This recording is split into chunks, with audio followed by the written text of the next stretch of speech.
गत 24 घंटार राज्य में पाग मुख्यतः भाव सुखिला रही केतक स्थान में हालुका मध्यम धरण कुड़ी दृश्यमान रही जो देखा आम कोरापुटे घन कुड़ी दृश्यमान रही जो दृश्यमान दूरता 50 मीटर रही है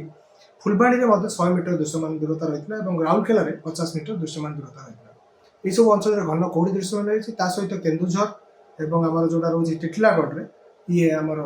हालुका मध्यम धरण कुड़ी दृश्यमान होता। सर्वनिम्न राति तापमात्रा देखा खीरे आम सुंदरगढ़ में 8.3 डिग्री सेल्सियस रेकर्ड कर जी उदयगिरी कंधमाल पहाड़ी अंचल मध्य सर्वनिम्न रात्रि तापमात्रा 8.4 डिग्री सेल्सियस रेकर्ड कर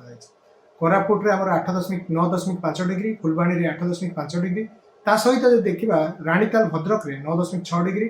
और आम जो रोज राउरकेला सुंदरगढ़ में 9.8 डिग्री सेल्सियस तापमात्रा रेकर्ड कर सहित संबलपुर चिटलिमा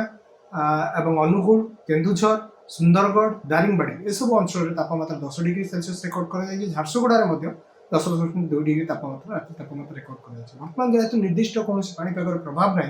आगामी 4 ରୁ 5 दिन जाए रात्रि तापमात्रा विशेष परिवर्तन होना ता सहित पाग मुख्यतः 7 दिन जाए सुखिला रही अंचल में हालुका मध्यम धरण कुड़ी रही संभावना रही। चलित जो शीत सीजन में मुख्यतः भाव में ट्विन सिटी भुवनेश्वर और कटक में 13 डिग्री पाखापाखि तापमात्रा छुई कटक में आज 13.5 डिग्री सेल्सियस तापमात्रा रेकर्ड होता बेले भुवनेश्वर राजधानी भुवनेश्वर में 13.2 डिग्री तापमात्रा रेकर्ड कर आगामी 4 ରୁ 5 दिन पर्यंत यही प्रकार पाणीपाग लगी रही संभावना रही।